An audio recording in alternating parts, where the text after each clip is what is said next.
নমস্কার, আমি শ্রী আচার্য পলাশ ভট্টাচার্য।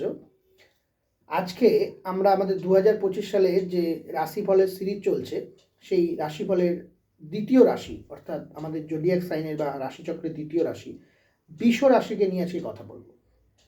প্রথমেই যেটা বলবো যে বৃষ রাশি 2025 আপনাদের জন্য কিন্তু গোল্ডেন জার্নি, গোল্ডেন পিরিয়ড 2025 আপনাদের। বিশেষ করে যে সমস্ত জাতক জাতিকারা চাকরি বাকরির দীর্ঘদিন ধরে চেষ্টা করছিলেন বা জব চেঞ্জ করার চেষ্টা করছিলেন, সুইচ করার চেষ্টা করছিলেন, যে আপনি কোনো প্রাইভেট ফার্মে বা মাল্টিন্যাশনাল কোম্পানিতে বা গভর্নমেন্ট সেক্টরে আছেন, আপনার ডিপার্টমেন্ট চেঞ্জ হচ্ছে না, মানে প্রমোশন হচ্ছে না, সেই প্রমোশন হওয়া।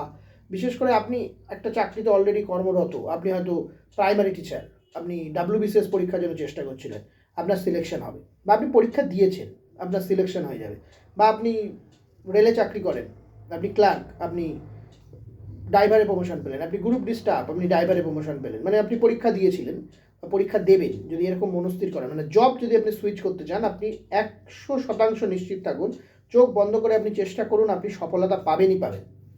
এটা হলো আপনাদের ক্ষেত্রে সব থেকে সুবর্ণ একটা সুযোগ এই বছর 2025-এ জব চেঞ্জ, এবং তার সাথে সাথে আপনার আয় উন্নতি হবেই।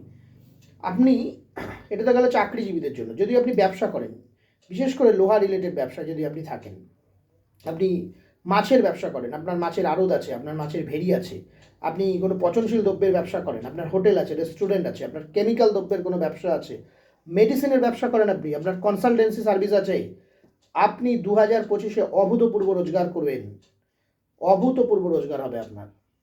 তার সাথে সাথে আপনার ধনবৃদ্ধি, আপনার ব্যাংক ব্যালেন্স বাড়বেই বাড়বে, আপনার ব্যাংক ব্যালেন্স বাড়বেই। তবে এক্ষেত্রে একটা বিষয়, পারিবারিক কলহ, বাড়ির সদস্যদের মধ্যে গণ্ডগোল, স্বামী স্ত্রীর মধ্যে গণ্ডগোল, সন্তান অবাধ্য হয়ে যাওয়া, এই ধরনের প্রভাব কিন্তু লক্ষ্য করা যাবে। এবং যে সমস্ত বাচ্চা কাচ্চা আপার মানে মাধ্যমিকের নিচে পড়াশোনা করে, অর্থাৎ ক্লাস 8 অবধি, তাদের ক্ষেত্রে কিন্তু পড়াশোনায় ডিস্টার্ব, কনসেন্ট্রেশনের প্রবলেম, সিলি মিস্টেক করবে।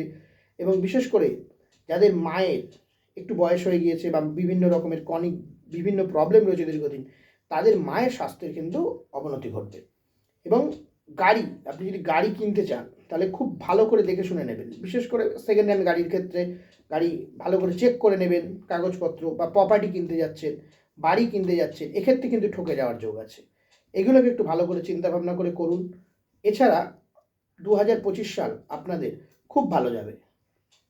এবং বিশেষ করে আর একটা বিষয় যেটা, ধনবৃদ্ধির সাথে সাথে আয় যেমন বৃদ্ধি হবে, ব্যয়ভাবে কিন্তু নিয়ন্ত্রণ হবে। বৃষ রাশির ক্ষেত্রে 2024 সালে কিন্তু অনেক ব্যয় হয়েছে, শারীরিক কারণে, পারিবারিক কারণে, কিন্তু 2025-এ আপনার অনেক সঞ্চয় হবে। 2025-এ আপনার কিন্তু সঞ্চয় বৃদ্ধি পাবে। ভালো থাকবেন, সুস্থ থাকবেন। আর সারা বছর এই 2025-কে গোল্ডেন বানিয়ে রাখবার জন্য প্রত্যেক বৃহস্পতিবার দিন মা লক্ষ্মীর চরণে একটি করে গোলাপ ফুল অর্পণ করুন। প্রত্যেক বৃহস্পতিবার মা লক্ষ্মীর চরণে একটি করে গোলাপ ফুল অর্পণ করুন। নমস্কার।